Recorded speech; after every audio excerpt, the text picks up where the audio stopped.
tentu ada, karena setelah S1 tentu ada pilihan untuk langsung kerja, ya, atau mungkin memulai usaha. Nah, sementara perlu diketahui, Jepang itu sangat S2 atau S3, pasca sarjana di Jepang ini sangat research based. Kalau di Australia atau kayak Inggris atau negara lain, masih banyak opsi mengambil master's degree yang tidak perlu research based. Jadi bisa course based, bisa ambil banyak kredit dan bisa lulus, dapat gelar master tanpa harus melakukan penelitian. Jadi tanpa harus menulis tesis yang mendalam gitu. Nah, mungkin bagi beberapa teman-teman dari kita yang kurang suka melakukan penelitian atau menulis paper, menulis artikel ilmiah, memilih jalan S2 di Jepang itu agak berat gitu. Makanya penting sekali untuk betul-betul tahu alasannya kenapa memilih S2 ke Jepang. Nah, mungkin sedikit izin membagikan gambaran tentang di Jepang itu seperti apa kalau mau ambil S2 di Jepang ya. Pertama, ini juga sering ditanyakan atau mungkin ada beberapa dari teman-teman yang penasaran juga. Kalau kuliah S2 di Jepang itu wajib eh, bisa bahasa Jepang atau tidak ya.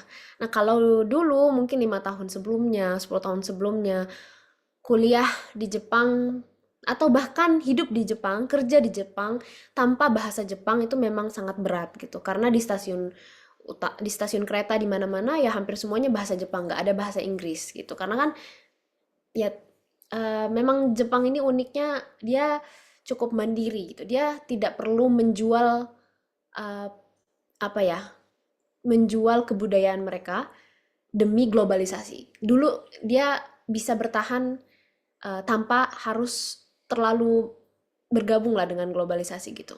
Ya kalau nggak bisa bahasa Jepang ya kamu nggak usah kesini gitu. Dulu mungkin seperti itu. Tapi berubah ya, Jepang tuh sangat lumayan berubah. Mungkin karena salah satunya depopulasi juga, populasinya menurun, semakin butuh imigran, butuh orang luar, sehingga banyak berubah. Bahasa Inggris lumayan di mana-mana. Kemudian semakin dibahas gimana caranya bisa lebih harmonis dengan orang Jepang gitu ya. Nah, oke.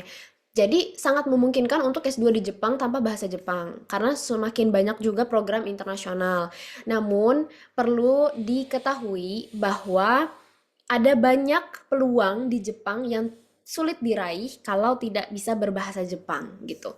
Jadi ini agak abu-abu gitu. Memang bisa untuk S2 di Jepang tanpa bahasa Jepang, sangat bisa. Banyak kenalan juga alhamdulillah eh, S2, S3 tidak bahasa Jepang, bahkan ada yang kerja juga tanpa bahasa Jepang, tapi sedikit. Kalau kerja semakin sedikit kayaknya. Nah, cuman karena di Jepang gitu. Nah, sementara kebanyakan sensei, profesor itu kan orang Jepang. Nah, masih banyak profesor yang mengajar pakai bahasa Jepang. Jadi sekalipun pembimbing kita bisa bahasa Inggris dan welcome terhadap kita yang inginnya berbahasa Inggris, kadang-kadang ada peluang tambahan yang sangat menarik tapi harus dalam bahasa Jepang. Misalnya ada mata kuliah khusus yang ilmunya tuh sangat menarik ingin kita ambil tapi hanya tersedia dalam bahasa Jepang. Bahkan itu di Kyoto University yang katanya nomor 2 top gitu. Mungkin sekarang berubah ya, udah ada Tohoku University dan lain-lain. Pun masih ada mata kuliah yang dosennya maunya bahasa Jepang gitu. Kemudian eh, seringkali juga riset itu dilakukan di Jepang yang mau nggak mau harus ambil data dari warga lokal, terutama kalau ilmu sosial ya. Nah, itu sulit kalau tidak bisa bahasa Jepang, kecuali pakai interpreter. Bisa pakai interpreter, tapi kadang-kadang ada sensei yang mempertimbangkan ini anak bisa bahasa Jepang atau enggak gitu. Ditanya pas apa namanya wawancara informal ya, kamu bisa bahasa Jepang nggak untuk ngambil data di Jepang gitu. Tapi ya nggak mungkin langsung oh nggak bisa bahasa Jepang berarti kamu nggak bisa, bukan, tidak seperti itu juga gitu ya. Cuman ini highlight ya, highlight kalau jangan sampai gitu ya udah jauh-jauh ke luar negeri untuk S2 pengennya dapat gelar master, tapi banyak pengalaman-pengalaman terhambat karena masalah bahasa gitu. Jadi merasa rugi gitu. Ah, kayak mungkin kalau aku dulu pilih Inggris, kalau aku pilih Australia, aku pilih I don't know Amerika.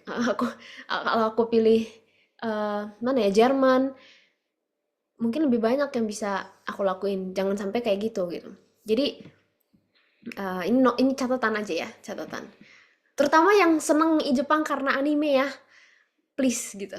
Jangan, karena sayang banget gitu. Karena mungkin kalau di anime, di kebudayaan Jepang itu yang dilihat yang senang-senangnya aja, tapi when it comes to masters, when it comes to taking masters, berat gitu. Jadi benar-benar pertimbangin gitu ya. Terus yang kedua, eh jadi pada umumnya kita melakukan penelitian yang memang bagian dari proyeknya sensei. Biasanya sensei itu profesor ya maksudnya, atau guru, tapi kita sebut biasanya sensei gitu, supervisor atau profesor di Jepang. Mereka biasanya memang sudah punya proyek penelitian dan mahasiswa ini diberdayakan untuk menjalankan proyek tersebut. Terus kenapa? Nah, ini sebenarnya plus minus. Plusnya adalah kita lumayan aman dalam melakukan penelitian dan hampir jarang sekali mahasiswa S2 itu tidak lulus di Jepang dalam 2 tahun. Biasanya pasti lulus dalam 2 tahun, terutama kalau ada proyek sensei. Karena apa ya? Pasti dibantu sama sensei gitu.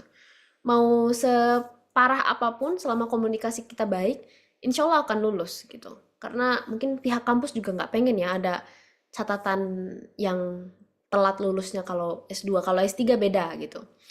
Nah, eh jadi plusnya adalah nggak perlu terlalu khawatir tentang nyari penelitian. Bahkan kalau kita udah bikin research proposal pun berubah nanti ketika masuk, kita harus ikut sensei. Jadi kadang-kadang kita bikin research plan yang sebenarnya kurang realistis. Kita nggak tahu ini bisa tercapai atau enggak. Tapi tenang aja, ada sensei yang sudah punya proyek gitu. Nah, tapi minusnya adalah kadang-kadang, bahkan seringkali kita tidak bisa melakukan penelitian yang sebetulnya ingin kita lakukan gitu. Misalnya saya ya, dulu tuh saya pengen penelitian yang membandingkan em, pengelolaan sampah di Indonesia dan Jepang. Tapi sensei proyeknya di Jepang, proyek sensei hanya di Jepang, sehingga saya harus menyerah, harus merelakan topik penelitian yang sebetulnya saya paling tertarik untuk bisa tetap dijalani. Tapi tentu karena saya pilih sensei yang membidangi bidang yang ingin saya tekuni, jadi meskipun berubah sedikit-sedikit itu tetap termasuk spesialisasi yang ingin saya tekuni, jadi nggak ada masalah. Cuman kadang-kadang lumayan lumayan memakan energi, dan bagi beberapa orang itu tidak menyenangkan untuk harus mengubah rencana penelitian dan udah ke Jepang tapi ternyata malah tidak bisa melakukan penelitian yang diinginkan gitu. Tapi ini sebenarnya ada triknya, cara melihat masalah ini dengan perspektif yang lain, tapi kayaknya terlalu panjang kalau aku jelaskan di sini, jadi aku skip. Oke. Nomor 3, eh, kelebihan kalau penelitian di Jepang, kalau S2 di Jepang, bahkan S1 juga, itu sering ada peluang untuk bisa membangun networking atau keluar negeri atau keluar dari kota yang tempat kita belajar S2 dengan gratis, karena biasanya memang lab itu sudah punya dana penelitian dan mahasiswa biasa dibantu gitu, disediakan penginapan, travel fee, pesawat, ongkos transport, itu biasa disediakan untuk bisa, terutama conference, umumnya conference gitu. Kadang-kadang ada juga meeting-meeting yang lain yang kalau senseinya, terutama kalau senseinya resourceful ya, senseinya banyak dananya, itu sering kayak sensei kasih kesempatan kamu ikut meeting ini, ikut acara ini gitu. Oke. Nomor 4. Di sini ada yang pernah dengar istilah sensei adalah dewa nggak? Oh, enggak. Oke. Jadi ini sebenarnya istilahnya lumayan sering diucapkan oleh para alumni kuliah di Jepang, para alumni Jepang, atau yang ingin kuliah di Jepang. Jadi sensei adalah dewa ini maksudnya pokoknya apa kata sensei kita harus ikut. Kalau enggak kita terancam gitu. Maksudnya kadang-kadang yang tadi salah satu contohnya riset penelitian berubah, tapi sensei bilang ya udah kamu ikut saya, ya udah kita harus ikut gitu. Karena kalau kita melawan, konsekuensinya ya susah lulus. Atau sebenarnya kalau bukan, kita jangan memandang hanya dengan apa ya, pandangan yang apa namanya, jangka pendek, jangan memandang secara jangka pendek aja gitu. Bukan masalah lulus atau nggak lulus aja, tapi idealnya itu kan kita kalau lulus, kita bisa menjalin, tetap menjaga hubungan yang baik dengan sensei, dan itu akan membantu karir kita ke depan. Membantu karir kita ke depan gitu. Tapi kalau misalnya rusak hubungan sama sensei, ya agak agak sayang gitu ya, udah jauh-jauh ambil S2 gitu. Nah, terus jadi ini intinya harus pandai menjaga hubungan dengan sensei. Nah, bagi beberapa teman-teman yang kurang suka apa ya, menjaga hubungan atau ya menjaga hubungan atau nggak mau repot-repot terlalu patuh sama sensei, mungkin bisa jadi kurang cocok di Jepang gitu. Karena misalnya kan kalau di luar negeri kayak kalau aku dengar cerita-cerita dari kenalan gitu ya, kayak misalnya di Amerika, Australia itu kadang-kadang sensei dosen-dosen itu sangat santai gitu dan sangat membangun budaya diskusi. Jadi bukan kayak sensei di atas terus kita manut, tapi setara gitu. Eh, Kayak kolega aja gitu diskusi. Nah, itu mungkin ada yang sukanya style seperti itu, tapi kalau Jepang itu memang biasanya hanya ikut sensei, tapi ada plusnya juga. Dengan sensei adalah dewa ini, kadang-kadang kita bisa melangkahi kebijakannya universitas. Jadi maksudnya universitas udah bikin kriteria kita maunya mahasiswa A, B, C, D, E misalnya ya. Terus udah ada timelinenya, harusnya seperti ini gitu. Nah, kadang-kadang kalau sudah kenal dengan profesornya terlebih dahulu, itu profesornya bisa nego gitu di kampus, istilahnya seperti itulah. Profesornya bisa, apalagi kalau profesornya influential gitu, kalau profesornya profesor guru besar di situ ya, itu kadang-kadang bisa punya pengaruh tersendiri gitu, kayak oh kamu misalnya kadang oh kamu belum punya IELTS tapi bahasa Inggris kamu bagus, ya udah nanti kamu ambil IELTS setelah masuk misalnya ya. Seperti itu, ada banyak case, nggak banyak tapi ada kasus-kasus seperti itu, karena pihak kampus pun menganggap paling penting sensei mau menerima mahasiswa itu karena sensei yang akan bertanggung jawab terhadap mahasiswa itu gitu. Oke, lanjut. Uh, nah, terus Jepang itu juga apa ya? Jepang itu lumayan banyak hal-hal yang kalau hidup di Jepang lumayan ada hal-hal yang kurang nyaman gitu. Misalnya misalnya sesimpel kalau di Jepang rumah sakit itu tutup di akhir pekan, jadi nggak bisa sakit di akhir pekan gitu karena dokter-dokter libur gitu ya. Padahal kita nggak bisa milih kapan mau sakit atau enggak kan. Belum lagi kalau nggak bisa bahasa Jepangnya gitu. Yang kedua, semuanya tuh sangat tepat waktu ya kalau di Jepang. Bahkan sekelas bus, kereta, janjian, itu semua tepat waktu. Nah, saya itu termasuk orang yang sebetulnya agak susah tepat waktu gitu. Makanya sebenarnya sih milih Jepang juga supaya terlatih gitu ya. Tapi mungkin bagi yang sering terlambat atau susah gitu untuk tepat waktu, lumayan akan apa ya, jadi stres gitu hidup di Jepang gitu kalau kalau susah mengubah kebiasaan itu gitu, catatan aja. Terus banyak sekali hal-hal yang sifatnya apa ya, paperwork itu apa ya, kayak ya isi-isi data pakai pakai kertas gitu. Jadi sistemnya semua kertas, hampir hampir semua kertas, dari administrasi apa ya, kelurahan, kemudian masuk kuliah, masuk kampus, nama bahasa Jepangnya Nyugaku Tetsuzuki, kayak administrasi untuk mengurus masuk ke kampus dan lain-lain itu. Belum lagi kalau nanti pindah pindah ini ya, pindah tempat tinggal dari satu apartemen ke apartemen lainnya, itu lumayan lebih parah daripada Indonesia, jauh lebih parah daripada Indonesia masalah administrasi yang harus pakai kertas gitu. Banyak yang harus diisi-isi.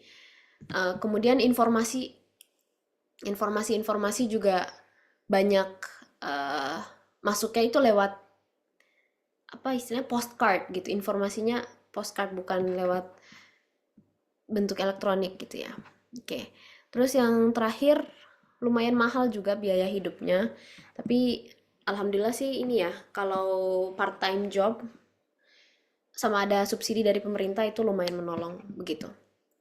Oke, lanjut ya, ini yang intinya sebetulnya. Sebentar. Oke, masih ada waktu. Ini intinya. Gimana caranya mendapat S2 dan beasiswa secara bersamaan gitu. Dua-duanya gitu ya, lulus kampus tapi dapat beasiswa juga gitu. Nah ini sebetulnya tergantung masing-masing ya. Ada juga yang misalnya nggak butuh beasiswa gitu, saya cukup yang penting S2 gitu ya.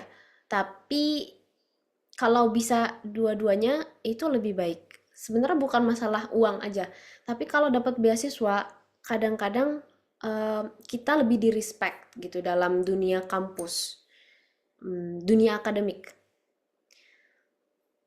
terutama beasiswa Max sebetulnya. Ini eh,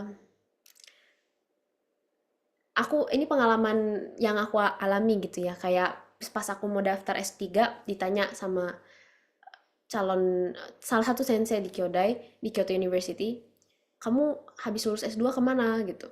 Oh, belum tahu nih sensei saya mau kemana. Oh, oh kamu ini nggak Max bukan gitu. Apa ya, beasiswa bukan gitu. Iya. Oh berarti kamu unggul ya gitu. Terus jadi kayak, oh, nanti kamu kalau butuh apa-apa bilang aja, nanti saya bantuin gitu. Itu banyak banget terjadi. Bahkan saya sekarang kan S3 di Hokkaido University, dan senseinya awalnya nolak gitu pas mau pindah dari Kyoto University ke Hokkaido University. Bahkan dibilang, kamu kalau mau kuliah S3 di sini sebaiknya kamu ulang S2 di sini dulu, di Hokudai dulu, supaya lancar gitu.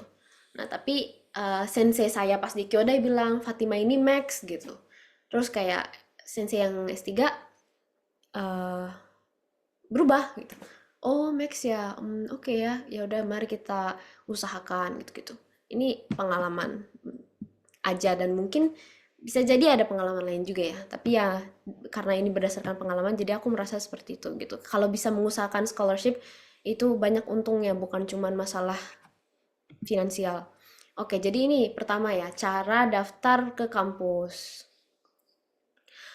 eh jadi pertama, umumnya sebaiknya kita sudah punya calon pembimbing gitu, karena tadi yang sempat aku singgung, kampus itu merasa tenang kalau mahasiswa yang daftar ini udah ada potensial calon profesor meskipun belum ujian masuk gitu, karena arahnya jelas. Intinya seperti itu kalau Jepang. Kecuali ya kadang-kadang ada graduate school yang melarang untuk menghubungi profesor terlebih dahulu. Misalnya Kyoto University itu ada namanya AAO. AAO itu apa ya? Admission apa office gitu. Pokoknya pihak yang membantu proses masuk ke kampus, ke Kyoto University, ada aturan dia harus lolos screening dari AAO dulu, baru nanti dia bisa lanjut cari profesor. Ini kayaknya karena Kyoto University mau screening di awal dulu gitu, sebelum ngurus hubungin profesor gitu. Karena kadang-kadang kalau tergantung profesor, tapi kadang-kadang ada yang yang masuk karena kenalan profesor, tapi ternyata bahasa Inggrisnya kurang bagus, ternyata performanya kurang bagus gitu. Jadi bisa jadi ada graduate school yang memilih untuk screening di awal juga gitu. Tapi pada umumnya kalau udah ada calon pembimbing sangat mudah masuk. Bahkan ada yang secara terang-terangan tulis, tolong hubungi profesor dulu sebelum daftar masuk ke sini gitu ya. Oke, terus yang kedua, research plan ini sangat bahasa Jepangnya atarimae, sangat sangat dasar ya research plan ini, karena tadi ya sempat saya bilang Jepang itu research based. Kalau S2, S2-nya sangat apalagi S3, S2 minimal S2 ya. S2 itu sangat research based, jadi harus ada rencana penelitian gitu. Kemudian butuh sertifikat bahasa Inggris, bebas mau IELTS, mau TOEFL, mau TOEIC, tapi butuh sertifikat bahasa Inggris biasanya gitu. Cuman entah kenapa ada teman saya yang Max G2G juga, dia baru udah ambil IELTS setelah masuk ke Kyodai gitu. Entah kenapa, gimana ceritanya gitu. Mungkin rare case kali ya, kasus khusus. Oke. Nah, kemudian eh, kadang-kadang di sini beasiswa ini agak agak tricky sebenarnya, agak unik. Jadi scholarship di sini, beasiswa di sini, kalau dilihat di sini apa namanya, tanda panahnya ini kan dua arah ya. Kadang dengan adanya beasiswa itu terbuka jalan untuk daftar ke kampus. Misalnya Max G2G, Max government to government atau embassy recommendation. Dia itu ada ada apa ya, jalur khusus yang sudah lewat screening di Indonesia, bisa dibuka jalan khusus untuk masuk ke kampus gitu. Itu lebih mudah, cukup menunjukkan bukti saya ini calon Max, itu langsung apa ya, banyak proses yang dipotong, prosedur yang dipotong, terus bicara singkat dengan calon sensei, kalau cocok nanti langsung keluar, bisa diterima, tapi biasanya sebagai research student gitu biasanya.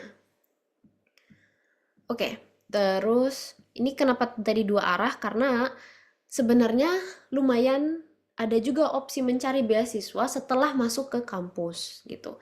Kadang-kadang kampus menawarkan, kadang kita bisa cari sendiri. Nah, nanti informasi detailnya kalau ingin ditanyakan boleh nanti ditanya jawab, atau nggak sempat di sesi ini di sesi mentoring mungkin ya gitu. Nah, ini kenapa saya tulis seperti ini, karena kadang-kadang beasiswa ini diminta oleh calon pembimbing gitu. Ini kasus saya sendiri. Jadi pas saya daftar di Kyoto University ke sensei saya, awalnya itu saya sudah presentasi tentang topik saya, terus dibilang, "Oh ya, topik kamu cocok dengan apa namanya, lab kami. Tapi pertama kamu harus dapat beasiswa," gitu dibilang. "First you have to get scholarship." Diulang-ulang gitu. Meskipun saya bahas tentang, iya jadi mungkin penelitian saya seperti ini, seperti itu, saya berpikir metodenya seperti ini. Iya, iya, ya, oke, tapi first scholarship gitu. Um, Terus intinya long story short, pas aku pas saya lolos max yang apa ya, yang yang ujian tulis, first screening, itu sensenya lebih lebih interaktif, lebih intensif gitu. Setelah itu kayaknya ini, tapi tidak semua sensei seperti ini, makanya ada kasus yang seperti ini. Kalau saya apa ya, asumsi saya sih sebenarnya mungkin sensei bisa jadi eh, screening qualification orang lewat beasiswa juga. Kalau dia bisa dapat beasiswa berarti ya oke lah orangnya gitu. Atau kayak pendanaan kali ya, nggak mau pusing pendanaan, jadi kalau maunya yang udah punya beasiswa, mungkin kayak gitu. Ada juga kenalan yang apply ke Tohoku University, sama disuruh dapat beasiswa dulu gitu. Oke, tapi ada sensei yang tidak seperti itu juga, jadi memang beragam sih. Oke, nah tapi ini juga dua arah, karena kadang-kadang bahkan kalau calon pembimbing ini sudah sangat suka dengan calon mahasiswanya, bahkan calon pembimbing ini bisa menawarkan beasiswa gitu. Kamu udah ada beasiswa belum? Kamu pakai pendanaan apa ke sini? Ini cerita beneran ya. Oh, saya belum ada beasiswa, profesor. Terus dibantuin sama profesornya, kamu coba apply ini, apply ini, apply ini gitu. Saya juga sekarang gitu di S3, dibantuin sama profesornya, diskusi bareng. Kamu coba apply ini. Karena saya sekarang max tapi nggak cukup gitu sebenarnya, buat S3 agak kurang gitu. Jadi pengen apply yang lain. Ya, seperti itu. Jadi tergantung. Tapi paling penting ini, makanya kita memberikan impression, memastikan sensei punya impression, kesan yang baik tentang kita gitu. Karena ini kembali lagi ke yang tadi ya, sensei adalah dewa. Kalau sensei sebenarnya saya nggak suka sih istilah itu ya, sensei adalah dewa, tapi intinya kalau sensei senang dengan kita, itu insya Allah lumayan banyak jalan yang akan terbuka gitu. Kalau di per S2-an Jepang ini gitu, intinya seperti itu. Nah, terus ini penting kita punya kemampuan berkomunikasi yang baik dengan calon sensei, termasuk kemampuan menulis email, bahasa bahasa Inggrisnya secara speaking mudah dimengerti atau enggak gitu ya.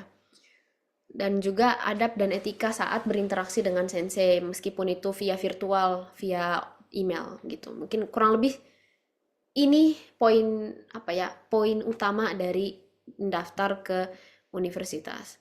Nah, satu lagi kalau yang beasiswa beragam ya beasiswa. Kadang ada beasiswa kalau misalnya beasiswa Max ada yang G2G ya. Itu ada ujian tulis, ujian wawancara. Ada juga beasiswa lain yang dari company, dari swasta Jepang sama butuh wawancara tapi nggak butuh ujian tulis. Yang penting ada esai dan ada research penelitian research plan. Tapi biasanya research plan sertifikat bahasa Inggris, kemudian esai, kenapa mau ke Jepang, kenapa mau S2 ke Jepang, kenapa kamu layak dapat beasiswa dan sebagainya itu biasanya diminta. Dan sering kali juga diminta LOA. LOA itu letter of acceptance ya. Apa? Bukti diterima di kampus gitu. Kadang-kadang diminta juga gitu. Tergantung beasiswa tapi gitu. Nah, tapi saya pribadi kemarin lumayan tertolong di wawancara Max G2G karena bisa menunjukkan kalau saya udah kontakan dengan sensei. Kalau saya udah punya conditional LOA gitu. Ntar kalau bingung tanya aja ya gitu. Tapi ini sebenarnya nggak wajib, ini nggak tertulis gitu. Cuman ini kayak eh ya itulah bagian dari tips trik and trick sebenarnya meskipun nggak ditulis. Tapi kalau nggak salah saya lihat beasiswa saya lihat websitenya Max itu sekarang nambah persyaratannya jadi sudah punya calon profesor atau sudah punya LOE gitu. Mungkin teman-teman bisa cek sendiri ya gitu. Oke. Nah, nanti kalau dua-duanya ini berhasil ya udah akhirnya bisa dapat master dan scholarship di Jepang. Cuman intinya intinya ini tuh intinya agak agak bingung mau yang kampus duluan atau beasiswa duluan. Timelinenya susah dipastikan, makanya lebih baik daftar secara bersamaan gitu. Kan kita nggak tahu beasiswa mana yang tembus, beasiswa mana yang dapat, beasiswa mana yang enggak, dan kampus mana yang dapat, kampus mana yang enggak gitu kan. Saya sendiri daftar secara paralel waktu itu dari ya detailnya nggak bisa di sini ya karena terlalu sempit waktunya gitu. Tapi intinya saya daftar secara bersamaan kampus dan beberapa kampus bukan cuma satu dan beberapa jalur dan juga beasiswa gitu ya, macam-macam. Oke. Nah, secara singkat tips untuk menyiapkan pendaftaran S2 di Jepang dan beasiswa. Pertama, perlu memiliki keinginan yang atau apa ya? Ketertarikan yang spesifik di bidang. Ketertarikan pada suatu bidang yang spesifik. Gitu. Kenapa harus melakukan penelitian di situ? Kenapa nggak kerja aja di situ? Kenapa harus diteliti gitu? Kenapa harus diteliti? Nah, berarti kalau bisa menjawab kenapa harus diteliti itu nanti perlu menyediakan, menampilkan isu-isu terkini yang kita ketahui, kemudian apa yang kurang gitu, apa yang secara keilmuan ini kurang, belum diketahui banyak orang dan perlu dipelajari, perlu diteliti begitu. Dan jangan umum, misalnya jangan cuma mechanical engineering, tapi mechanical engineeringnya apa gitu. Ya, misalnya lingkungannya apa? Tentang sampah, tentang polusi udara, tentang apa gitu. Harus spesifik. Di mana? Di Indonesia kah, di Jepang kah, di manakah gitu. Kemudian rajin untuk mencari tahu informasi. Ya, kalau beasiswa di Jepang mungkin teman-teman tahu JASO. JASSO itu menyediakan informasi beasiswa yang banyak sekali. Dia kalau nggak salah JASO ini memperbarui informasi beasiswa setiap tahun dan listnya itu sangat banyak, ada puluhan, ada sangat banyak dari eh, lembaga swasta, dari perusahaan swasta, dari NGO, dari pemerintah, dan di situ juga ada kriteria misalnya beasiswa ini khusus untuk area Kyushu, khusus untuk area Yamaguchi misalnya gitu. Jadi sangat disarankan untuk cek JASO. Oke. Uh, Lanjut ini. Ini juga sangat direkomendasikan untuk menghubungi sensei sejak jauh-jauh hari. Bahkan teman-teman lagi kerja sekarang, masih S1, udah mulai approach aja sensei gitu. Nggak ada salahnya. Bilang saya tertarik S2, sensei buka ini nggak peluang mahasiswa nggak, karena sensei itu biasanya butuh, sensei itu punya jatah gitu, dan biasanya udah full. Pas kita tanya itu udah biasanya kapasitasnya udah full, tapi nanti sensei akan bilang, "Eh, sekarang udah full tapi bisa buat tahun depan," misalnya ya. Ada peluang-peluang seperti itu, jadi sangat disarankan untuk approach sensei sejak dini. Kemudian ini, targetkan bahasa Inggris, tes bahasa Inggris yang skornya tinggi gitu, setinggi mungkin. Meskipun di Jepang itu cukup 5,5, dulu 5,5, sekarang kalau nggak salah 6, kayak cuman beda bukan cuman ya, agak cenderung rendah gitu kalau di Jepang. Tapi tetap usahakan usahakan usahakan targetkan skor yang tinggi gitu. Karena semakin tinggi ya semakin kompetitif dibanding yang lain. Pun kalau ditargetkan tinggi, insya Allah kalaupun gagal itu masih tinggi gitu. Apa istilahnya?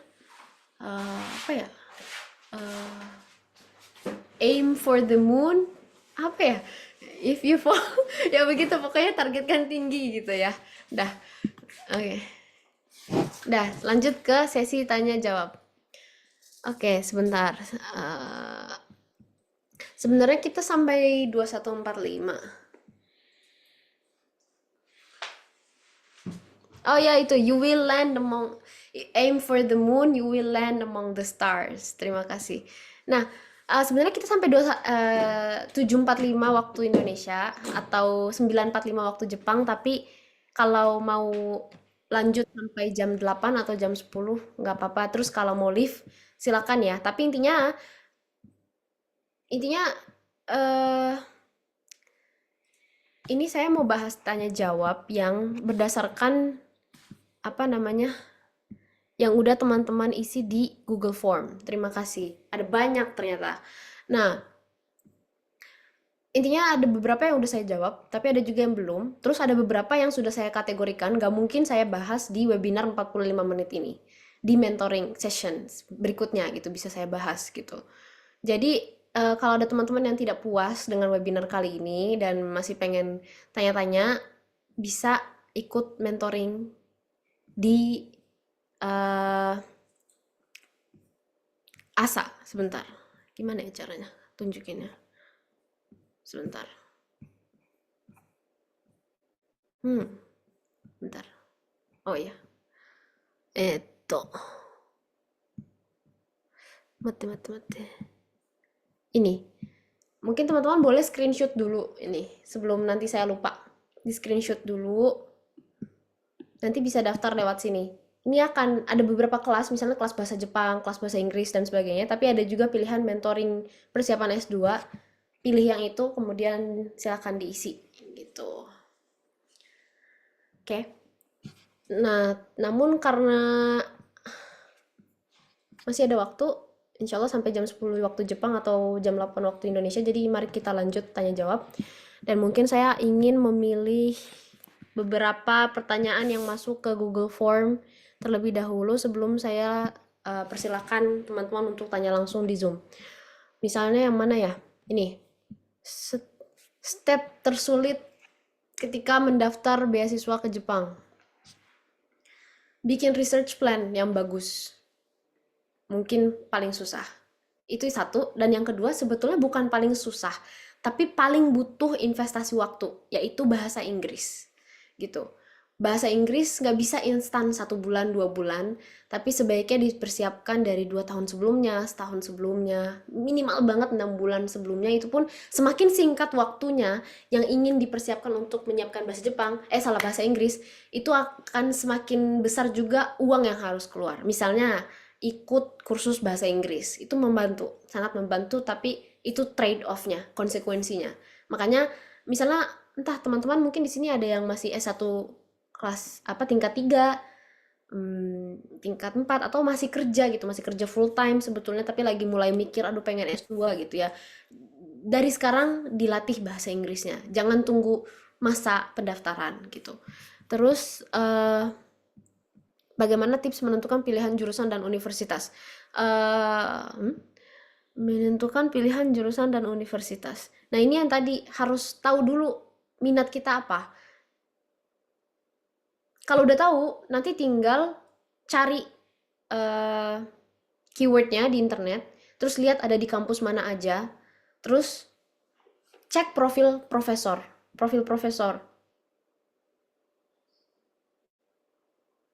oke? Profil profesor, terus baca paper-papernya sensei. Topiknya tentang apa? Oh, ini cocok, baru bisa ditentuin. Oke, lanjut. Satu lagi kali ya, baru sebelum saya persilakan teman-teman tanya langsung di Zoom. Satu lagi,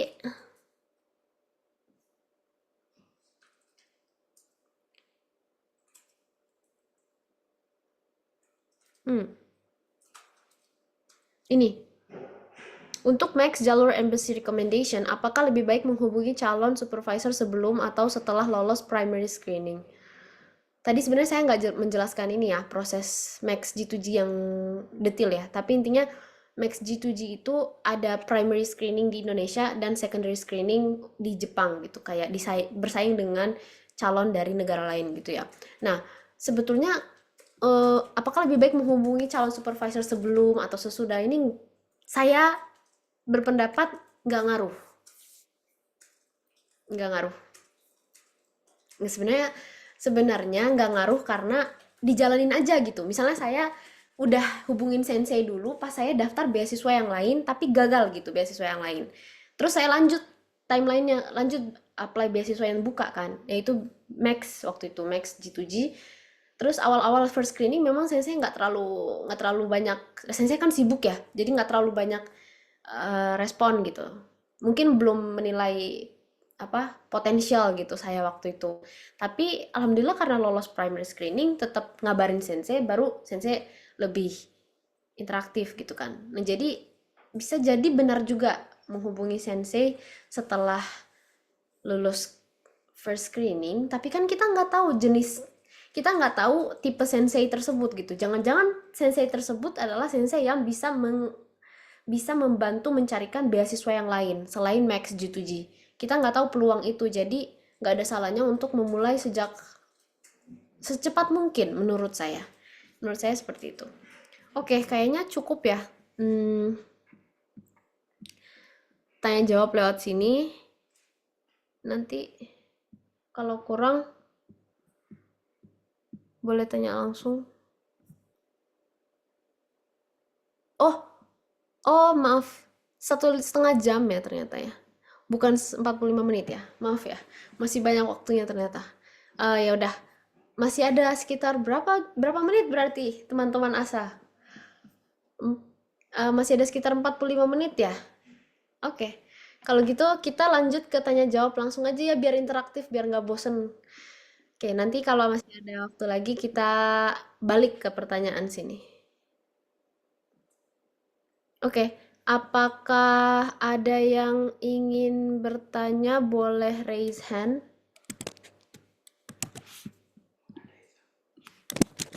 Sebentar ya. Ganti. Oh ya, silakan. Silakan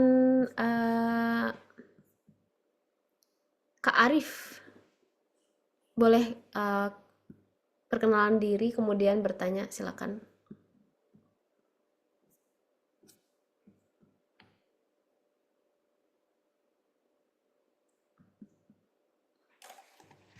Ada ini ya, ada pertanyaannya di chat ya. Coba saya baca. Dari Kak Arif. Untuk mendaftar universitas di Jepang, apakah harus memiliki sertifikat N1?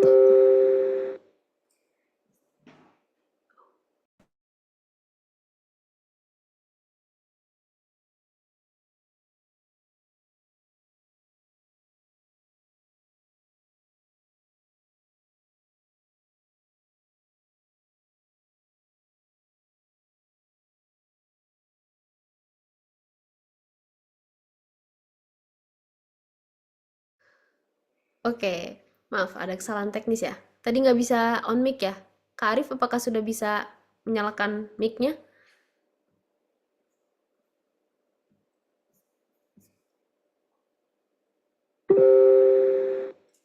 Oke, nggak apa-apa kalau gitu kita baca chatnya dulu ya.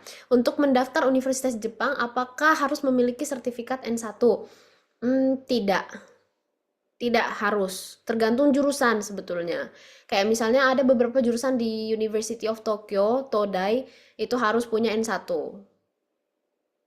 Tapi ada banyak juga yang tidak, ada banyak program internasional. Jadi bisa dicari ya, bisa dicari tahu mungkin jurusan yang ingin kita tuju, bidang yang ingin kita tuju tidak mewajibkan bahasa Jepang gitu. Kemudian cara approach sensei itu bagaimana?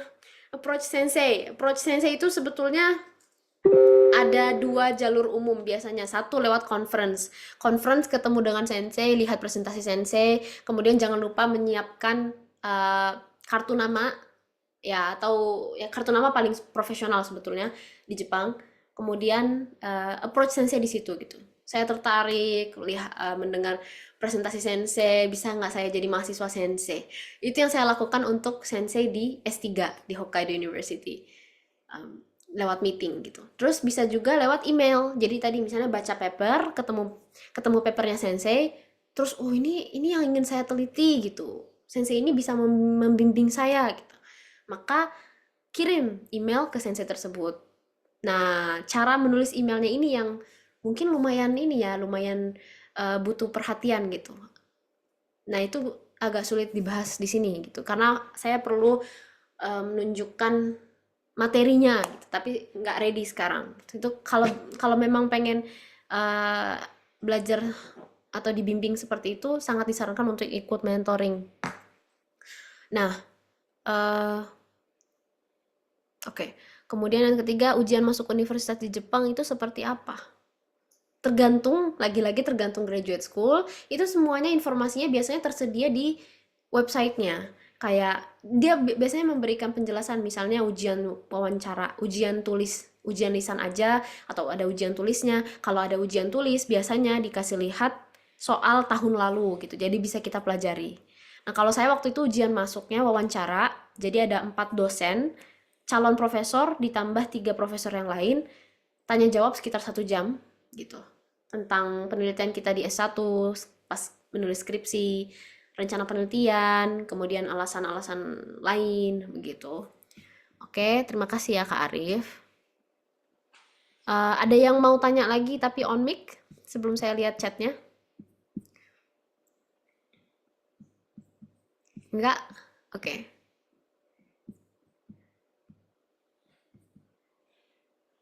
Oke, kita lanjut ke ini ya, lanjut ke chatnya ya. Dari Kak Radatul Husna. Radatul Husna. Oke, aku udah dapat provisional acceptance. Provisional tuh maksudnya apa ya? Apakah itu artinya nanti setelah lolos tahap kedutaan udah lolos tinggal minta LOK? Lalu Max hanya mempersyaratkan IELTS 5,5, berarti nanti kita harus tes lagi kalau mau daftar kampus yang mempersyaratkan IELTS lebih tinggi. Oke, pertanyaannya menarik ya. Oke, ini Kak Radatul Husna berarti Max G2G kah? Lagi proses G2G atau gimana?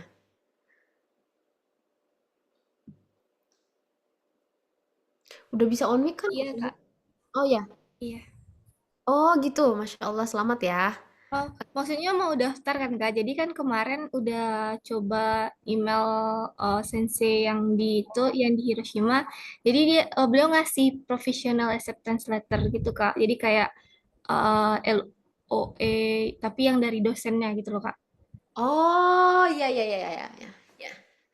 Oke, oke, oke. Oke, menarik. Terus baru mau daftar Max G2G gitu. Iya, Kak. Iya. Oke, oke, oke. Terima kasih. Nah, ini adalah contoh yang bagus, contoh yang menarik. Jadi, mungkin istilah lain dari professional acceptance letter ini adalah conditional acceptance letter atau informal acceptance letter. Ini juga saya tahu ini dari senpai, dari orang lain yang, maksudnya dari kenal senior yang udah lulus dari Jepang duluan. Jadi kita buat teman-teman yang tidak tahu ya, lagi-lagi ya, letter of acceptance itu surat yang menyatakan bahwa diterima di kampus tersebut. Misalnya kalau contohnya Kak Radatul Husna ini di Hiroshima University, berarti diterima di Hiroshima University, Eh, tapi ada syaratnya gitu. Nah, kalau saya kemarin juga dibuatkan seperti itu ke sensei. Saya minta gitu. Saya bilang gini, "Sensei, katanya kalau Max wawancaranya lebih mudah lolos kalau bisa menunjukkan bahwa sudah ada calon sensei yang bisa menerima gitu." Akhirnya saya minta tolong sensei saya untuk buatkan letter yang tulisannya itu Fatima ini diterima dengan syarat mendapatkan beasiswa dan lolos ujian masuk kampus gitu. Nah, jadi untuk Karadatul Husna saranku nanti surat itu kan udah ada suratnya di bawah ketika ujian wawancara Max. Tapi aku tidak menyarankan untuk langsung masukkan itu di berkas sebetulnya, seleksi berkas.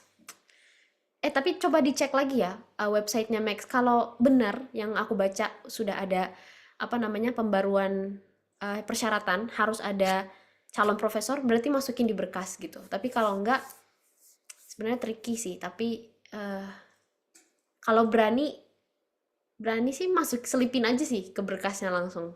Cuman yang satu-satunya yang saya khawatirkan adalah pihak embassy merasa agak agak apa ya, agak sombong gitu. Udah langsung melampirkan LOE dosen, tapi bisa jadi itu pikiran saya aja, jadi itu bebas. Kemudian kalau ini makanya IELTS, makanya biar nggak tes 2 kali. Sebentar sebenarnya satu, kalau biar nggak tes 2 kali, sebaiknya dari awal targetkan IELTS 7,5 lah gitu.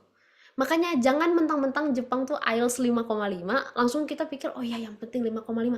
Karena kalau kita targetkan 5,5 itu besar kemungkinan kita kalau nggak sampai ya kita dapetnya 5 gitu di bawah syarat.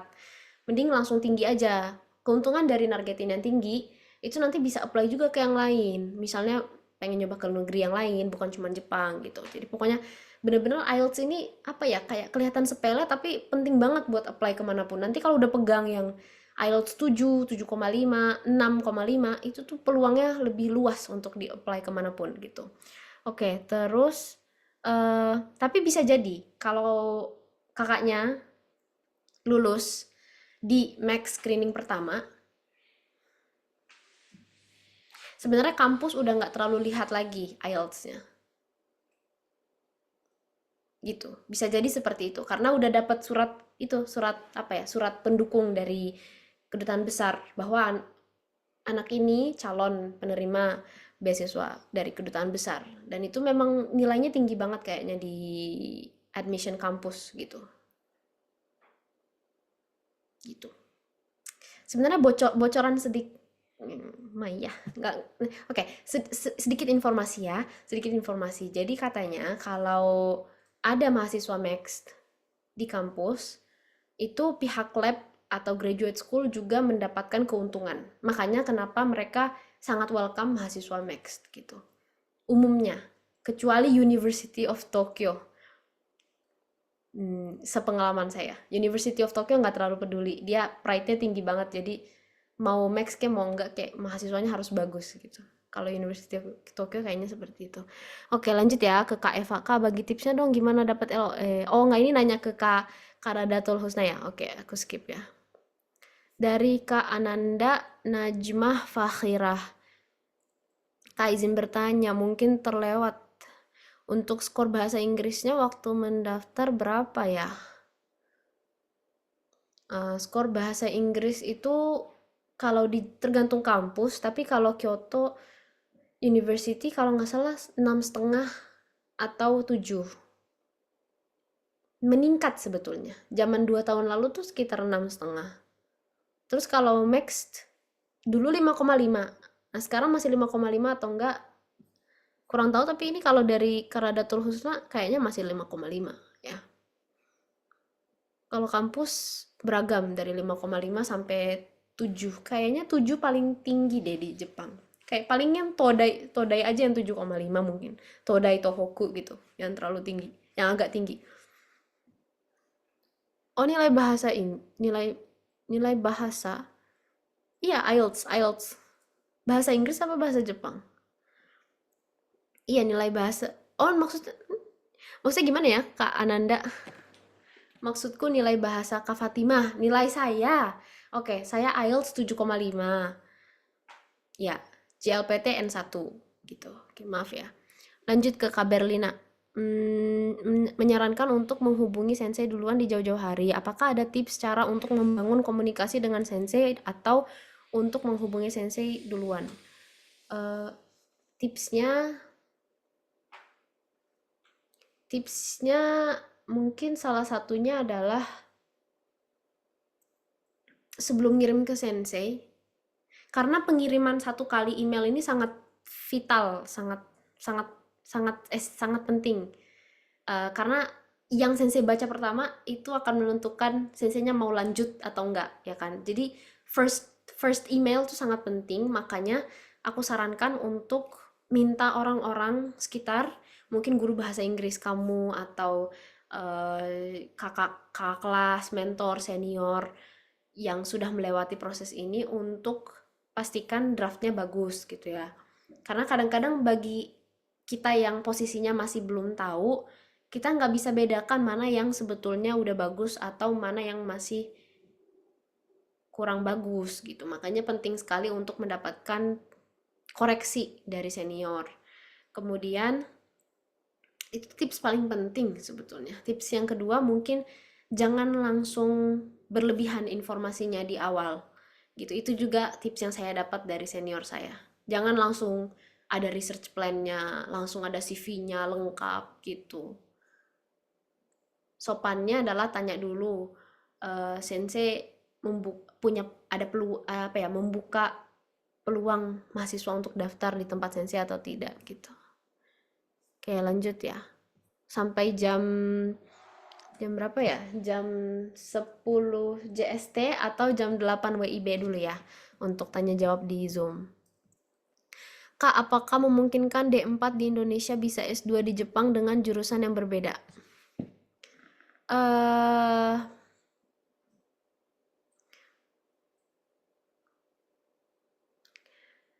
Sebetulnya kalau secara kebijakan kampus saya kurang mendalami ya, karena saya kan bukan bukan apa ya, bukan student advisor sebenarnya. Tapi kalau di Max, setahu saya D4 itu masuk ke persyaratan untuk daftar sebagai research student. Nah, research student ini kategori research student ini terdiri dari research student, mahasiswa S2 dan mahasiswa S3 gitu. Kalau saya kasusnya, saya minta sensei untuk skip proses research student. Saya pengen langsung S2, boleh nggak sensei? Gitu. Dibolehin. Jadi langsung S2. Tapi umumnya research student dulu gitu. Nah, eh, tadi ya, D4 itu setahu saya bisa. Jadi pilihannya antara S1 atau D4 untuk daftar ke research student gitu. Karena di research student itu adalah masa yang bisa dimanfaatkan untuk mempelajari S2 gitu. S2 juga. Jadi bagi yang masih khawatir bisa nggak ya ikut proses S2, itu sebetulnya udah dikasih waktu belajar selama 6 bulan sampai maksimal 2 tahun untuk ikut Zemi, seminarnya Sensei, pertemuan rutinnya Sensei dan tim labnya untuk belajar dulu sebelum betul-betul mulai S2 gitu. Jadi mungkin secara persyaratan D4. Kalau lewat Max G2G ya, kalau yang lain saya kurang tahu. Permisi Kak, izin bertanya Kak, untuk nilai minimal TOEFL atau TOEIC di Max berapa ya Kak? Mohon maaf. Oke, Kak Lukman, boleh ini dilihat aja ya persyaratan Max yang paling baru. Karena daripada tanya saya yang sudah lulus lama, eh, lebih baik langsung lihat yang terbaru. Tapi mungkin saya sedikit ini ya, ngasih gambaran aja gimana cara carinya. Ini websitenya, coba cari Maxt, keywordnya ya, Maxt Research Student, Kedutaan Besar Jepang. Nah, yang ini. Antara ini atau ini. Misalnya yang paling atas. Nah, ini dia. Program keberangkatan 2025. Ini yang tahun lalu berarti. Ini persyaratannya. Ya, research student itu lulusan D4, S1 atau S2. Ini maksudnya buat yang S3 berarti. Kemudian tadi pertanyaannya apa ya? Nilai-nilai ada di sini semua ya. Jadi silakan dicari di sini. Saya kirim URL-nya, link-nya ke chat. Oke, 1 menit lagi sebelum saya lanjut ke tanya jawab di form.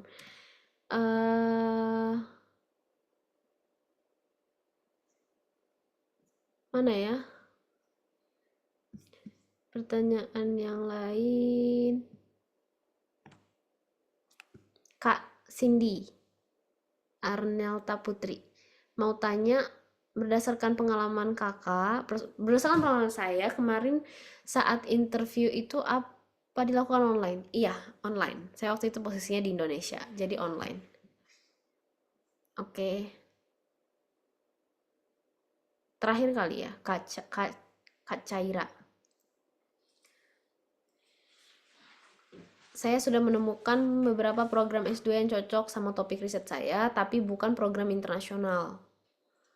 Apakah sebaiknya saya tetap mencoba hubungi calon sensei atau bagaimana ya? Posisinya saya belum punya sertifikat bahasa Jepang. Oke, saya sudah menemukan program yang cocok dengan topik riset saya, tapi bukan internasional.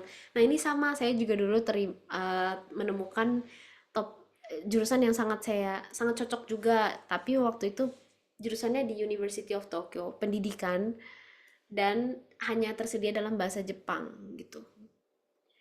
Terus saya jadinya nggak daftar, tapi itu karena kelewat timelinenya juga gitu. Kalau saran saya sih dicoba aja. Pokoknya pesan buat semuanya ya, dicoba aja semuanya. Selama masih memang bisa di-apply, selama masih masuk ke timelinenya, kemudian ada keluangan rezeki dan mau menguras tenaga, apa ya, rela untuk menghabiskan sedikit tenaga yang lebih, daftar sebanyak mungkin karena kita nggak tahu mana yang akan keterima gitu, dan sering ada faktor-faktor X yang ternyata loh kok ternyata saya keterima di sini ya gitu. Saya juga dulu nggak pernah nyangka kalau keterima di Max yang government gitu.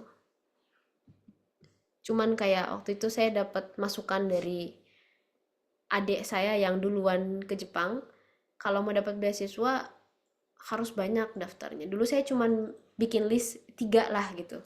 Terus sampai adik saya komentar, kakak beneran mau dapat beasiswa nggak sih? Gitu. Minimal 10 daftar gitu.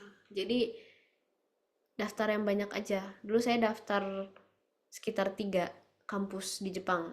Plus 3 sampai 4 kampus di luar Jepang. Oke.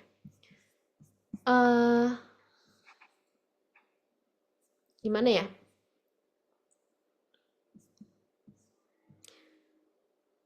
Sebetulnya ini dari admin katanya nggak apa-apa kalau mau disudahi lebih awal. Oke. Oke, kita lanjut dulu ya sekitar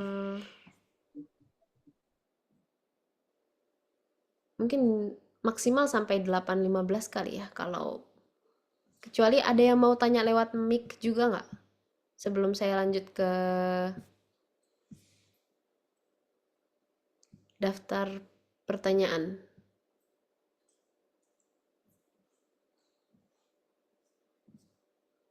Nggak ada? Oke. Oke. Kita lanjut ke daftar pertanyaannya.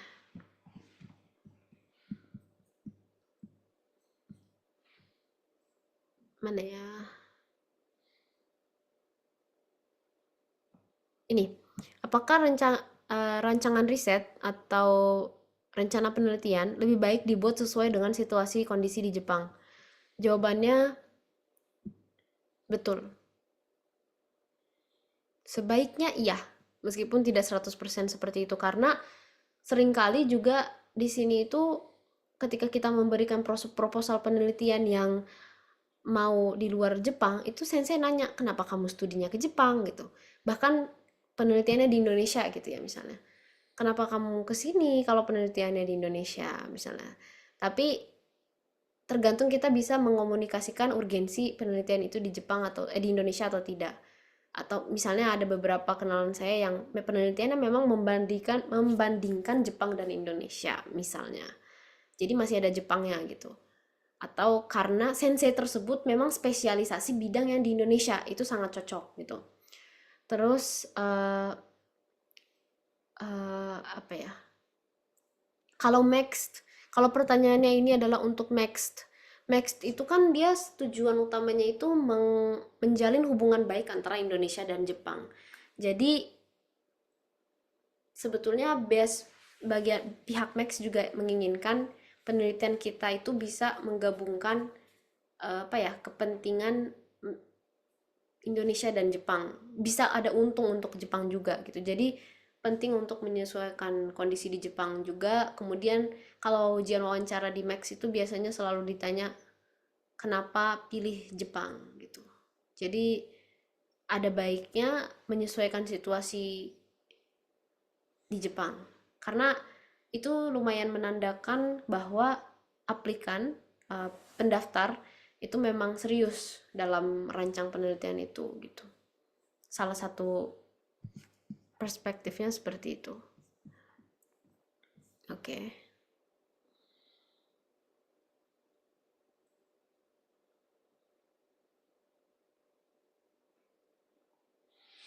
Ini ya, tadi sudah terjawab ya. Pendaftaran research student di beasiswa Max itu apakah sudah termasuk S2 atau tidak?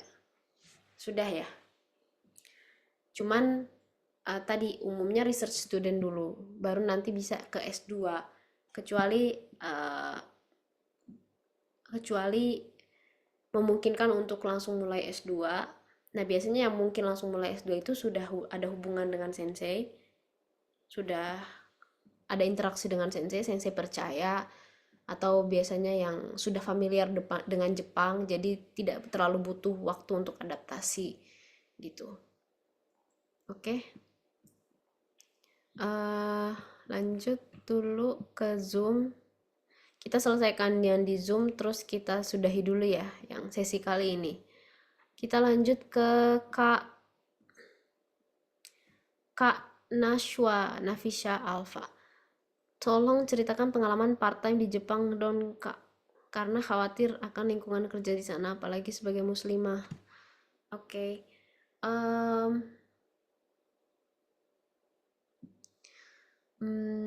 Sebenarnya kalau menceritakan kayaknya agak susah di sini ya. Waktunya kurang banyak. Tapi bisa kita diskusikan lebih dalam di mentoring. Tapi intinya kalau masalah sebagai muslimah gitu ya, di sini tidak terlalu susah selama kita kuat untuk menyampaikan ke orang-orang yang terkait dengan kita bahwa kita tidak bisa melepas jilbab, kita tidak bisa makan ini dan itu gitu. Karena kita punya hak di situ. Dan kadang-kadang kurang enak gitu ya, tapi itu hak kita dan kalau kita jelas menyampaikannya, itu pihak mereka pun akan respect gitu. Biasanya seperti itu. Tapi kalau kita tidak menyampaikan, kemudian kitanya juga apa ya, setengah-setengah gitu. Malah takut untuk bilang dan malah memilih untuk sembarangan, itu pihak yang lain juga jadi nggak terlalu mau respect atau nggak terlalu mau menyediakan kebutuhan kita gitu. Jadi penting banget untuk menyampaikan. Dan bisa tinggal dipilih-pilih gitu. Misalnya part time jobnya jangan pilih yang kayak sebagai waiter di restoran yang menyediakan minuman keras misalnya dan lain-lain. Bisa ada banyak opsi soalnya Baito di sini apa part time job di sini, jadi memungkinkan insya Allah. Terus Kak, sebentar. Oke. Terus max itu ada ini ya, ada batasnya ya. Batas apa namanya? Batas baitonya. Kalau saya biasanya baitonya itu hampir kebanyakan eh, tawaran dari sensei untuk bantuin proyeknya sensei gitu. Jadi kalau seperti itu masih boleh. Tapi saya nggak pernah ambil baito atau berpengalaman. Baito itu part time job ya teman-teman. Baito yang apa namanya? Kayak kerja di convenience store kayak 7-Eleven atau Family Mart dan sebagainya, minimarket gitu. Itu belum pernah, di restoran juga belum pernah yang agak eh, waktunya tersita banyak, waktu dan energi tersita banyak, itu belum pernah. Itu. Setahu saya, terus ada batas jam juga ya, 28 jam kalau nggak salah maksimal. Oke, lanjut ke Kak Fatin. Modal untuk mendaftar beasiswa Max. Setelah lulus S1, apakah lebih baik kita kerja dulu atau langsung daftar beasiswa untuk S2? Modal, modal ya. Hmm, IELTS atau TOEFL itu kan sekitar 3 juta. Terus TOEIC, apa namanya? Kalau TOEFL yang ITP 600.000.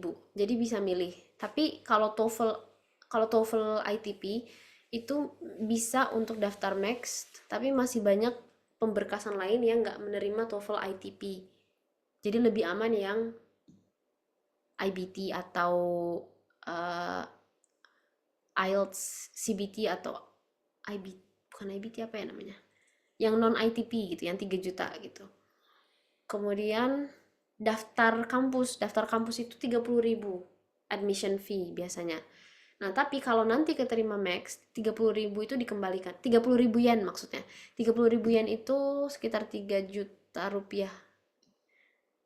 Saya bayar 30.000 yen, tapi setelah masuk di Kyoto University dikembalikan uangnya 3 juta itu. Tapi karena itu ya harus nyoba banyak, jadi 30.000 dikali 3 daftar 3 kampus di Jepang gitu. Eh, kemudian sebentar, sebentar. Oh enggak dikali 3. Karena salah satunya itu dari hasil first screening dari Max, dan kalau pakai Max G2G itu nggak perlu bayar pas mau daftar gitu. Jadi nggak bayar. Jadi modalnya sekitar, sebenarnya sangat tergantung juga kondisi kemampuan bahasa Inggris kita. Kalau kemampuan bahasa Inggris kita masih kurang, mungkin kita harus bayar kursus, kemudian mungkin IELTS-nya tidak langsung lulus dalam satu kali coba, jadi harus berkali-kali, sehingga uh, pengeluarannya lebih banyak gitu ya. Tapi dulu saya pernah cari program persiapan studi ke luar negeri dari LPDP. Itu ada program persiapan bahasa Inggris yang dibiayai ambil IELTS secara gratis. Boleh pilih IELTS atau TOEFL gitu. Tapi saya nggak tahu program ini masih ada atau enggak. Namanya Bridging Course. Program Bridging Course. Oke, 3 menit lagi ya. Eh, Kak Lulu, apakah ketika saya mendaftar Max, saya sudah menikah atau tidak? Apakah ketika daftar dengan status married, kemungkinan diterima Max jadi berkurang? Oke, tidak ya. Itu kan nggak ada di persyaratan, kayak persyaratan belum menikah gitu, nggak kan? Jadi nggak ngaruh. Insya Allah sama sekali nggak ngaruh. Ada banyak kok yang lolos di angkatan saya juga udah punya anak, udah berkeluarga gitu. Oke, insya Allah aman dari segitu. Oh, daftar ke Kyodai dari awal, apakah nanti mereka akan memberi kontak profesor ke kita atau profesornya yang menghubungi kita? Enggak, profesor nggak akan menghubungi kita setahu saya. Terlalu sibuk untuk melakukan itu. Jadi AO akan mempersilahkan kita untuk menghubungi sensei gitu. Ehm, Kalau kontaknya pada umumnya kita itu bisa mencari kontak sensei di mana sekarang di internet kayaknya bisa dicari gitu. Tapi kalau nggak ada kontaknya, AO bisa AAO bantuin tanya, kamu pengen ke profesor siapa gitu. Nanti bisa dibantu kasih kontaknya, ini kontaknya profesor gitu. Setahu saya seperti itu ya. Oke. Hmm? Oke. Tadi saya sudah kirim link Max G2G kan ya? Apa belum ya? Oh, oh saya kirimnya ini ya, apa privat ke salah satu dari teman kita. Ini ya, website untuk daftar Max G2G. Saya udah kirim di chat. Oke, pertanyaan lanjut dari Kak Azahra. Conditional LOA ini maksudnya udah lulus ujian graduate school-nya? Tidak, conditional LOA ini belum lulus ujian masuk, makanya namanya conditional. Conditional itu artinya ada syaratnya gitu. Jadi dapat LOA, letter of acceptance, tapi masih dengan syarat, masih dengan kondisi atau syarat yang harus dipenuhi. Misalnya, anak ini, mahasiswa ini, calon mahasiswa ini diterima namun dengan syarat kemudian hari lulus ujian masuk. Atau dengan syarat mendapatkan beasiswa gitu. Conditional LOA itu seperti itu. Apa boleh minta surat keterangan tersebut setelah managed contact dengan sensei after teleconference meeting dengan sensei? Kyoto GSGS belum buka admission test di waktu dekat. Jadi harus Max G2G ya? Hmm. Hmm, apa bisa minta surat tersebut? Sebentar. Kyoto GSGS. Sebenarnya tidak disarankan untuk minta ke sensei sebelum ada beasiswa yang udah mendekati masa seperti itu. Karena takutnya sensei mikir ini untuk apa gitu. Eh, kita harus menjelaskan kita lagi melakukan proses apa, di fase apa, dan dengan sensei memberikan letter tersebut, itu bisa membantu saya mencari beasiswa gitu. Kecuali kayak meskipun tanpa Max G2G, enggak harus Max G2G, bisa juga untuk beasiswa lain. Tapi yang paling penting adalah komunikasikan ke sensei, saya butuh surat seperti ini untuk saya cari beasiswa gitu. Kalau jelas insya Allah sangat memungkinkan untuk minta ke sensei. Oke, kayaknya cukup dulu ya teman-teman. Kalau misalnya masih ingin bertanya, silakan eh, gabung ke mentoring yang tadi ya saya share screen lagi. Makasih teman-teman sudah ikut mendengarkan sampai akhir.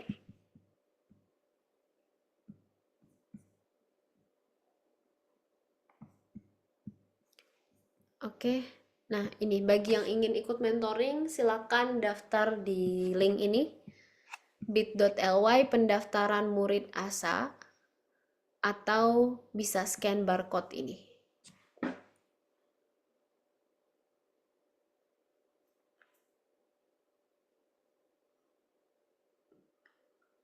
Oke, tapi disclaimer aja ya, mohon maaf nanti mentoringnya kemungkinan besar tidak gratis seperti webinar kali ini. Jadi sebetulnya webinar kali ini pun yang tadi saya sampaikan di awal itu saya sesimpel ingin membuat platform di mana kita bisa berdiskusi karena saya keberatan untuk menjawab pertanyaan yang masuk satu persatu begitu. Jadi aslinya tanpa PowerPoint gitu, aslinya cuma mau diskusi aja.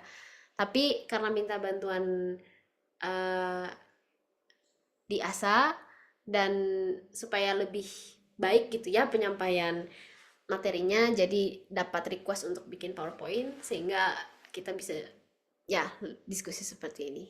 Dan nanti insya Allah di mentoring itu kan lebih personal, kemudian lebih banyak yang bisa didiskusikan, bisa dua arah, dan insya Allah saya akan bantu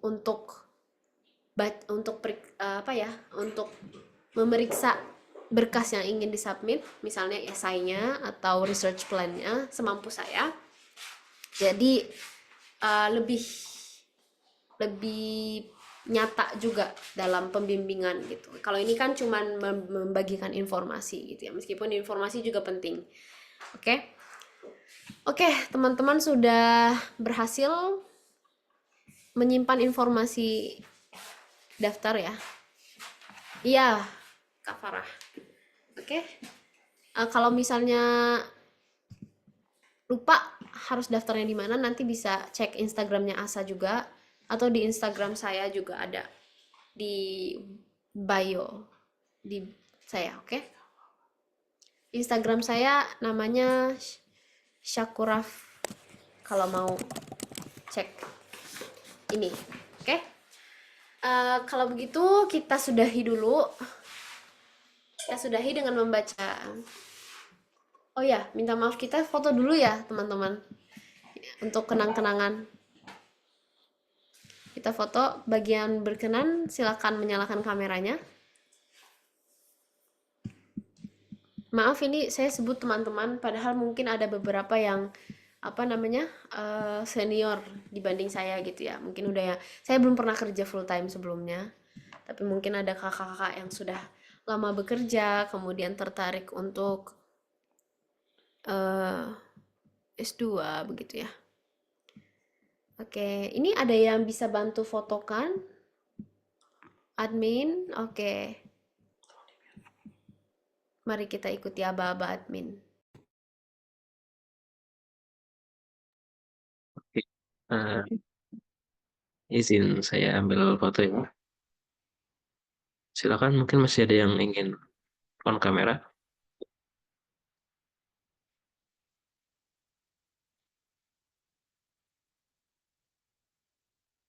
Bentar.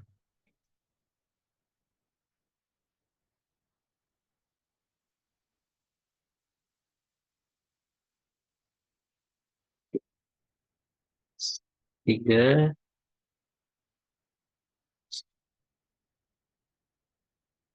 tiga lagi. Tiga, dua, satu. Ya, sudah. Terima kasih.